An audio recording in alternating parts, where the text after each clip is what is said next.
They called it the miracle machine, a tank that could change the war. But inside its steel heart, many never found a way out. In the early days of World War II, the Soviet T-34 roared across the Eastern Front. It was fast. It was deadly. It terrified German commanders. And yet, behind every victory lay a terrible secret. Almost 70% of its crews never came home. They said the T-34 was invincible. But for the men inside, it became something else, a machine that demanded everything, even their lives. The T-34 was born in 1939 at the Kharkiv tank factory. A brilliant design for its time, sloped armor that deflected shots, a powerful 76mm gun, and wide tracks that carved through mud and snow. When it first rolled onto the battlefield, German soldiers were stunned. Their shells bounced off the Soviet armor like stones on water. It was called the Panzer Killer.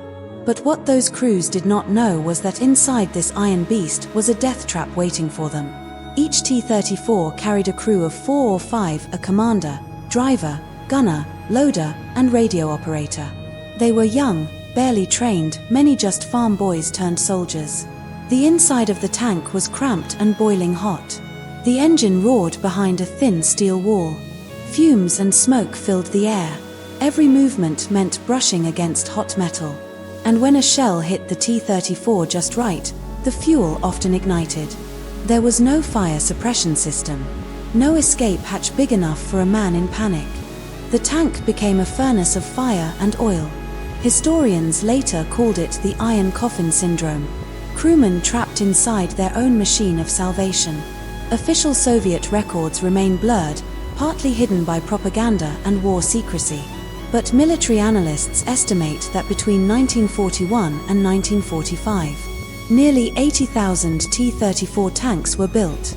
Of those, over 44,000 were destroyed in combat. Each loss meant a crew gone, sometimes within seconds. Statistically, for every T-34 that burned, 3 to 4 men died inside. That is where the chilling estimate comes from. Nearly 70% of all T-34 crewmen never returned. They fought not for glory, but because there was no choice. For the Soviet Union, the T-34 was a symbol of hope. For those inside, it was a steel tomb rolling toward destiny. In 1941, when Germany invaded, the Soviet army lost thousands of tanks in the first few weeks. Factories worked day and night to replace them, but there was a catch. There were no men left to train the new crews. So in makeshift fields, recruits were shown the basics, sometimes on wooden models.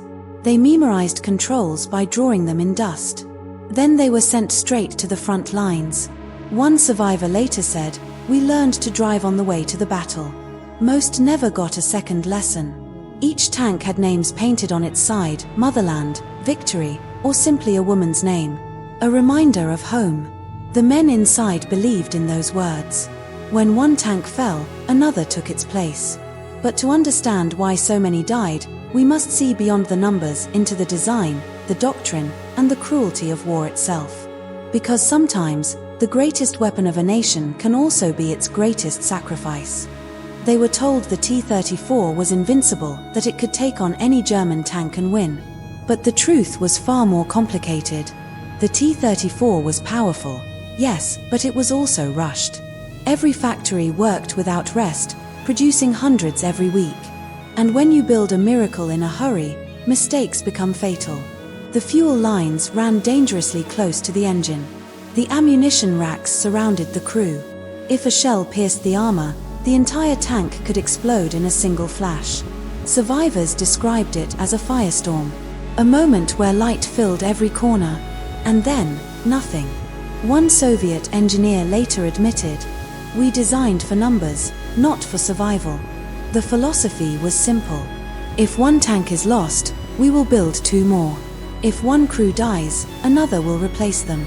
That was the Soviet war doctrine, victory by endurance. But endurance has a price. Inside those steel walls, fear was constant. Every sound, every vibration, could be the last. The crews slept inside their tanks, ate inside them, and died inside them. And yet, they kept going. They believed that the fate of their country rested on their shoulders. They fought through mud, snow, and fire, knowing that behind them lay their homes, and ahead of them, only death or victory. German gunners learned to recognize the T-34 by its silhouette. They aimed for the turret ring, for the sides, for the fuel tank. And when they hit, the T-34's armor turned from shield to trap. There are reports of tanks being hit once, not destroyed, just crippled.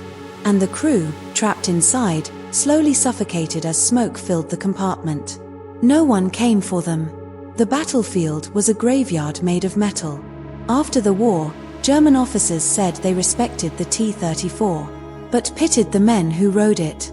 Because bravery alone cannot defeat design. And design, no matter how brilliant, can become a curse when human lives are considered replaceable. The Soviet archives list thousands of missing tank crews. No bodies, no names, just numbers. Each one of those numbers was a face, a story, a heartbeat that ended inside a machine built to save a nation. When the war finally ended in 1945, the T-34 stood as a symbol of Soviet victory. Torn, battered, but unbroken. It had crushed the German armor, rolled through Berlin, and carved its name into history. But victory had its own silence.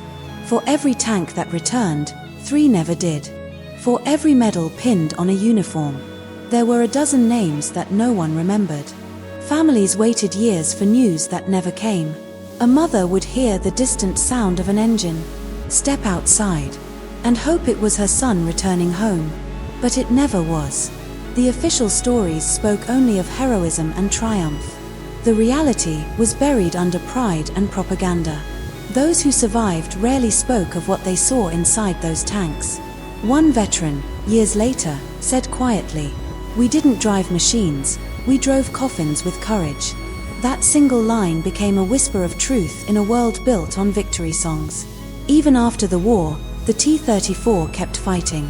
In Korea, in the Middle East, and across the Cold War era. It became a symbol of power, but for some, it remained a monument to loss. In modern museums, the T-34 stands polished and perfect. Visitors walk around it, take photos. Children climb its tracks. But the smell of oil, the heat of fire, and the screams that once echoed inside are long gone. Only history remembers them now. And even history forgets, unless someone dares to tell the truth. That's why this story exists. Not to accuse, not to glorify, but to remember. Because inside every tank that rolled through the smoke, there were hearts beating, dreams burning, and young men who never lived to see the peace they fought for. They were the invisible heroes of steel. And their story, the story of the T-34 crews who never came back, reminds us that even the strongest machines cannot protect the fragile lives within them. This is not just about war. It's about humanity, and what it costs to build legends. You've been watching Biography Plus, where we uncover the forgotten faces of history, and tell the stories that the world tried to forget. Don't forget to like, share, and subscribe, so these voices will never fade again.